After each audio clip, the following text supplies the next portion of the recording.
Hello, boys and girls. I hope you're having a lomtastic day today. Well, I'm going to read a chapter for the book that we left off at when we were actually at school. So we were on chapter 7. I actually checked in all your books, so everyone had their bookmark on page 64, A Visitor and a Visit, chapter 7. Humphrey's sitting right here.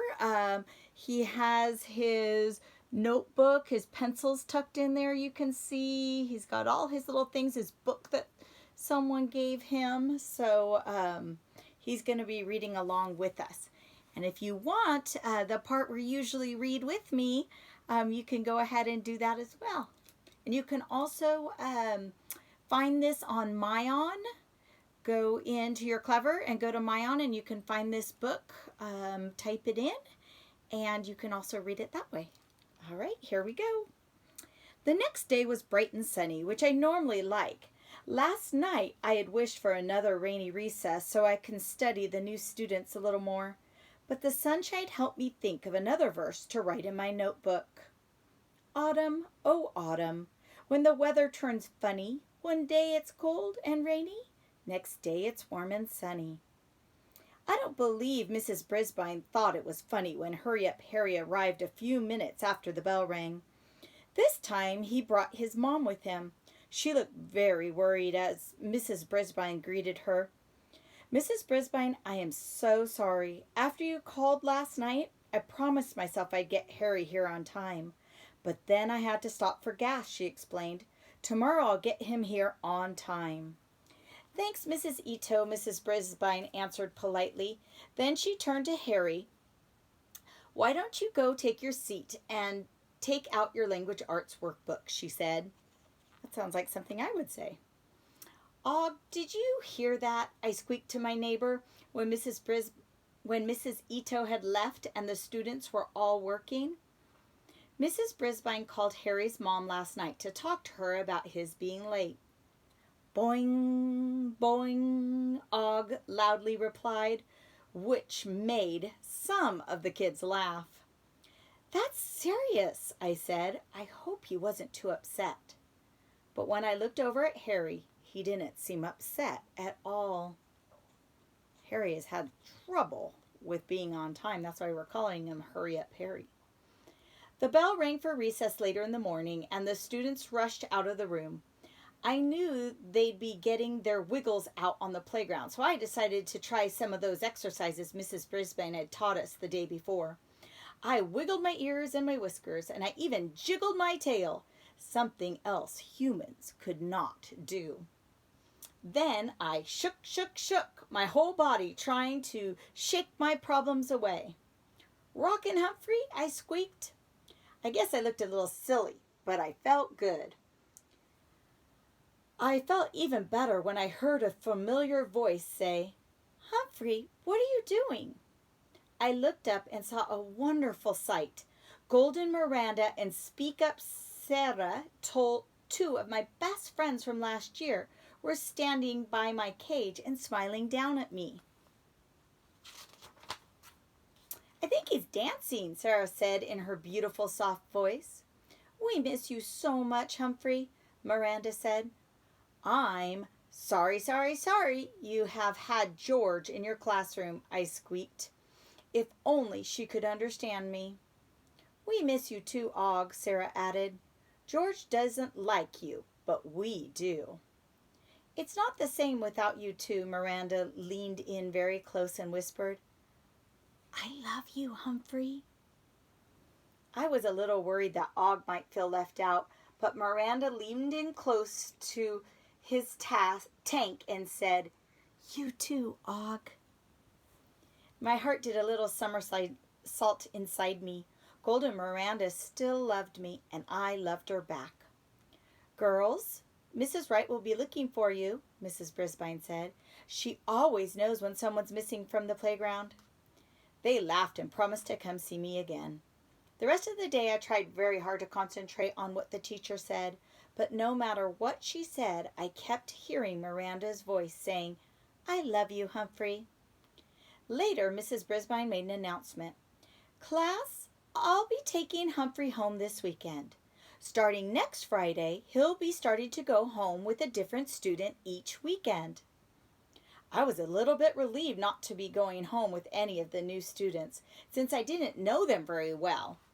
However, I'm a very curious hamster, so I couldn't help wondering what weekends at their houses would be like. Mrs. Brisbane lived in a yellow house with her husband, Bert. After an accident last year, Bert was now in a wheelchair. He spent a lot of his time in the workshop making birdhouses. He made a big extension for my cage too. Thanks. He also worked part-time at Maycrest Manor, a place where people get better after an accident or an illness. Sometimes he took me there to help. It's pretty quiet at the Brisbane's house, especially compared to some houses, which are filled with kids and pets. Sometimes it's a little too quiet, and I miss Og. I dozed a lot that weekend. I napped while Mrs. Brisbane tidied up her house. I slept while she went over her students' papers, and I snoozed while the Brisbanes went out Sunday morning. I'm going to make a text-to-self connection. I bet my little Brownie the bunny, make sure you watch that video, he thinks it's pretty boring when I always grade your papers on the weekend and when I go out to church on Sunday. I wonder what Brownie's thinking. I was certainly rested up when Mrs. Brisbane opened my cage on Sunday afternoon and said, "Humphrey, you must be bored to tears. I haven't paid a bit of attention to you this weekend. But that's changing now."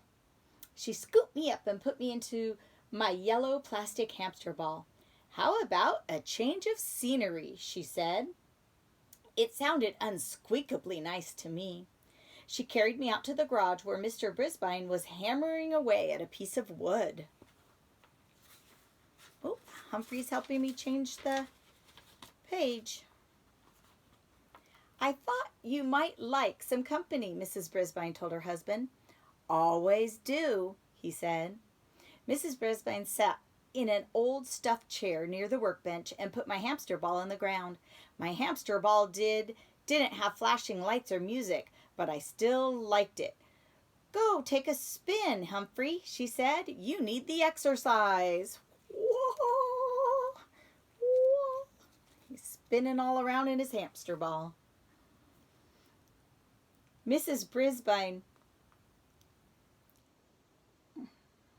Oops, I always forget when I do things like that. Let's see, where was I? "Go take a spin, Humphrey." There we go. I started the ball rolling. Things looked different from inside the ball, and they sounded different too. When the Brisbanes talked, they sounded as if they were underwater, but I could still hear what they were saying.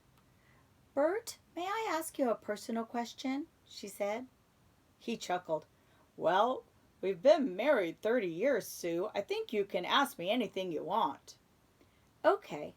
What's the worst thing about being in a wheelchair?" she asked. Bert thought for a few seconds. "I can't reach that box of candy you hid on the top shelf in the kitchen." Mrs. Brisbane laughed. "I put it up there so I can't reach it either." Then Bert got more serious. "People are the worst part of being in a wheelchair." "Why?" Mrs. Brisbane asked. "Well, I don't like it when people treat me as if I'm different. I'm no different just because I'm sitting in a chair. I'm the same person I always was," he explained. His wife nodded. "That's true." "And I don't like it when people try to help me when I don't need help," Bert continued. "But you can't blame them for wanting to help," Mrs. Brisbane said. "I appreciate help when I need it, and I know I have to ask for help sometimes. But some people just won't leave me alone, like Violet Rasmussen next door.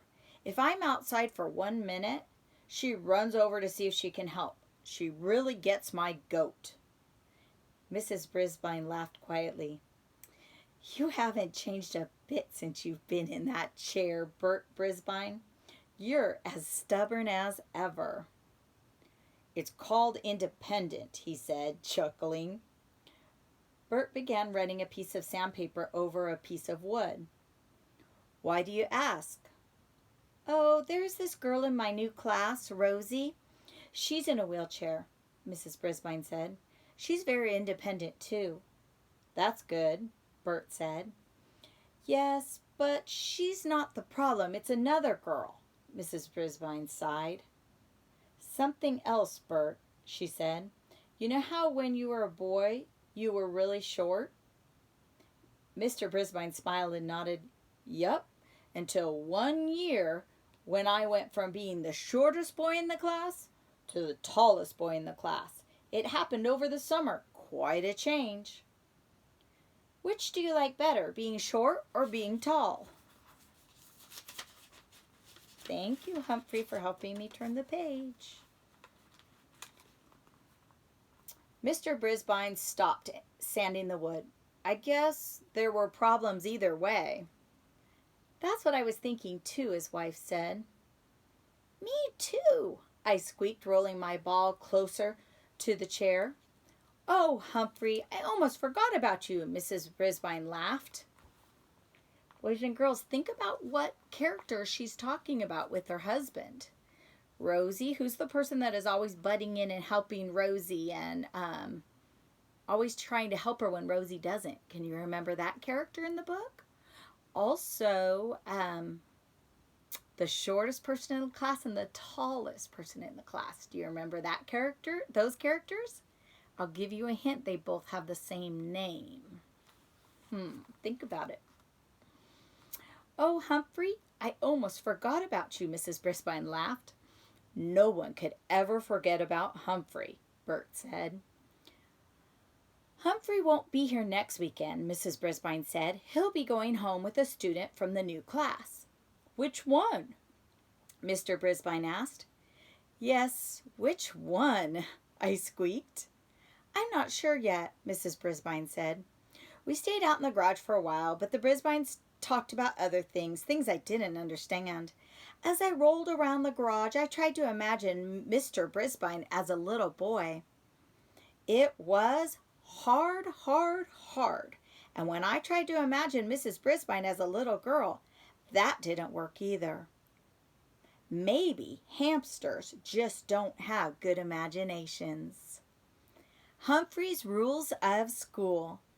Everybody has problems, not just you. And boys and girls, that is chapter 7 out of School Days according to Humphrey. And I will make a new video coming up soon to read you chapter 8. I'll give you a little peek. It's called The Worst Class in the World. All right, boys and girls, as ever, I hope you have a lomtastic day. Please remember to do your Google classwork. Look on your stream first for your schedule. It'll be posted every Monday. And my phone number's there in case you need to call me. Goodbye, boys and girls.